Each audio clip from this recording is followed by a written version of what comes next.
Ne vous laissez pas enrôler dans une croisade contre l'islam. Ne vous laissez pas enrôler dans une croisade contre l'islam. Vous faites fausse route. Ce n'est pas le bon chemin. C'est une erreur magistrale que nous paierons. L'islam, Apolline de Malherbe, n'est que le miroir de nos insuffisances et de nos démissions.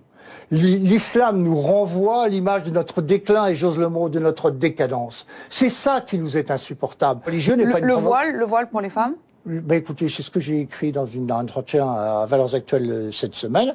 J'ai plus de respect pour une femme voilée que pour une Lolita en string de 13 ans. Ouais, j'ai plus de respect. J'ai plus de respect pour un musulman qui fait sa prière 5 fois par jour que pour les bobos écolos à trottinette. Je considère que en humanité, ce ne sont pas des êtres inférieurs. J'ai même plutôt tendance à considérer qu'ils sont supérieurs. Voilà. Ce que nous avons perdu est plus important que ce que nous avons gagné. Nous avons gagné quoi? Du confort. De l'espérance de vie. Des progrès techniques, de l'espérance de vie. Quelle vie? Qu'est-ce qu'il y a dans cette vie plus longue? Est-ce qu'elle est plus riche que les vies courtes? Je n'en suis pas sûr. Nous avons gagné tout cela, qui relève de la technique. Ce que nous avons perdu relève de la convivialité, de l'humanité. L'entraide, la solidarité, la joie de vivre, la gaieté, la légèreté, la pudeur.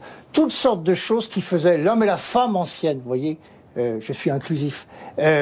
Tout cela s'est évaporé, c'est dilapidé. Et ce sont des valeurs affectives, des valeurs qui ressortent au plus profond de l'humanité et qui sont infiniment supérieures que le fait d'avoir un iPhone avec des fonctions dont personnellement moi je ne me sers pas des trois quarts d'entre elles.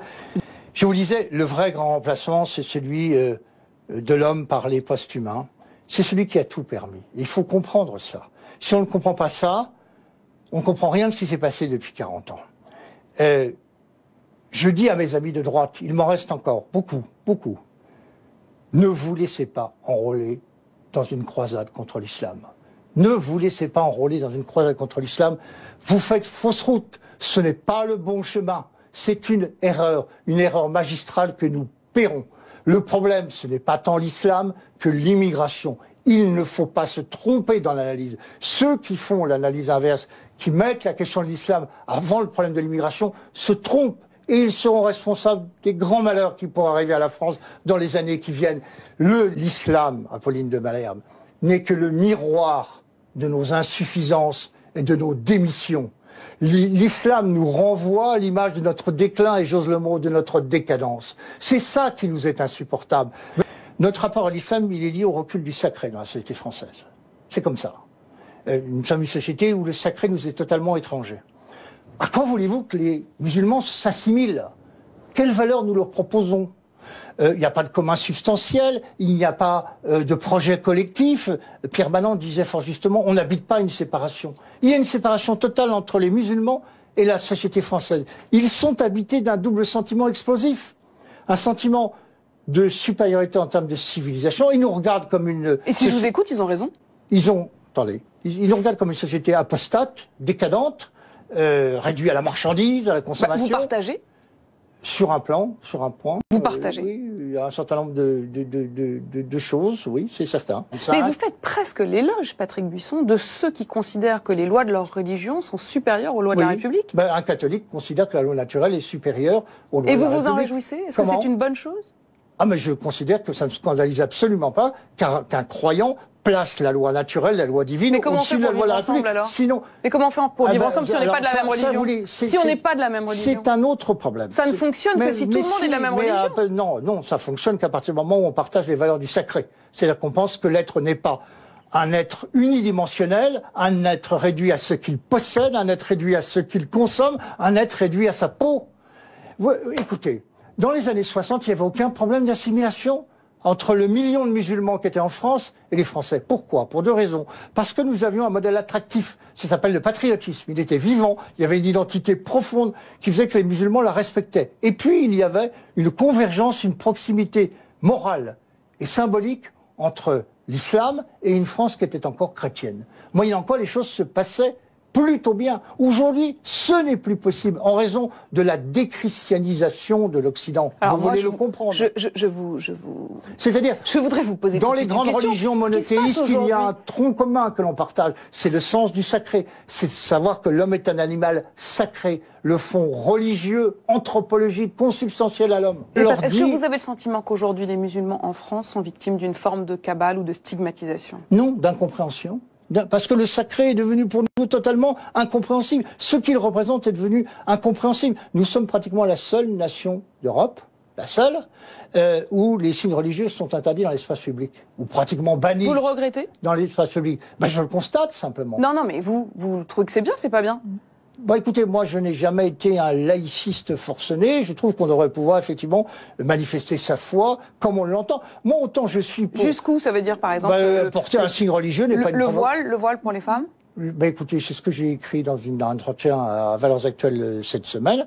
J'ai plus de respect pour une femme voilée que pour une Lolita en string de 13 ans. Ouais, j'ai plus de respect. J'ai plus de respect pour un musulman qui fait sa prière 5 fois par jour que pour les bobos écolos à trottinette. Je considère que, en humanité, ce ne sont pas des êtres inférieurs. J'ai même plutôt tendance à considérer qu'ils sont supérieurs. Voilà.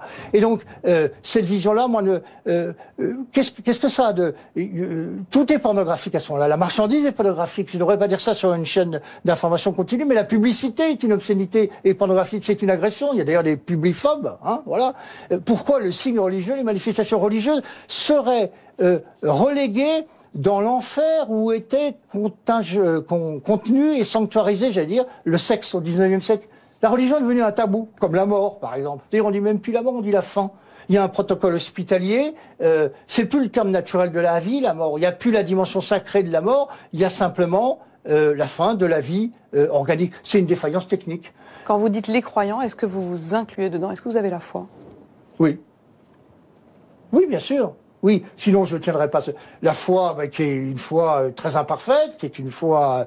vous savez, c'est Bernanos qui disait, la foi, c'est 59 minutes de doute et 1 minute de transcendance, quoi. 1 minute où vous dites, il y a quelqu'un. Mais il y a 59 minutes de doute et il faut vivre avec le doute. Je vais vous donner un exemple. Le 19 mai 1940, les Allemands sont aux portes de Paris. Qu'est-ce que fait le dernier gouvernement français de Paul Reynaud, qui comprenait beaucoup d'athées, de libres penseurs? Ils vont tous à Notre-Dame de Paris pour aller implorer la protection divine contre l'envahisseur allemand. Ils auraient fait d'armer la France pendant les années où ils étaient au pouvoir, c'était une idée plus judicieuse. Ils vont tous à Notre-Dame de Paris. Et là, face au nouvel envahisseur, la petite bête là, la bestiole, le coronavirus, on ferme les églises. On interdit les célébrations publiques. Je dis, Macron... Bon, votre comparaison est un petit peu grossière quand même. Pourquoi? Parce que franchement, c'est absolument pas pour les mêmes raisons. Là, on ferme les églises parce que c'est pour des raisons sanitaires. On ferme tous les lieux de rassemblement. Mais attendez, pas les églises plus que les... On ferme aussi les lieux de concert. Non. On ferme aussi les discothèques. Mais alors, je vais vous montrer, Apolline de Malade, que vous vous trompez. Vous vous trompez parce qu'effectivement, on a suspendu la liberté de culte en France à ce moment-là. Et on n'a pas suspendu la liberté de manifestation. C'est-à-dire qu'on a mis la liberté de manifestation au-dessus. Mais alors, vous pouvez dire des messes en plein air, au-dessus de la liberté de culte. C'est plus intelligent que de jouer avec ça. C'est la question du plein air et des lieux fermés. C'est un événement important dans l'histoire de France. Le président Macron, qui se pique justement d'aborder les problématiques métapolitiques, devrait savoir qu'en période de crise comme celle-là, la religion est toujours un secours. Elle fabrique... Je veux dire, ce que ne fabriquent pas, ne donnent pas les psychotropes, le Lexomil, le Temesta et les 65 millions de boîtes que nous consommons depuis que nous sommes sortis du religieux.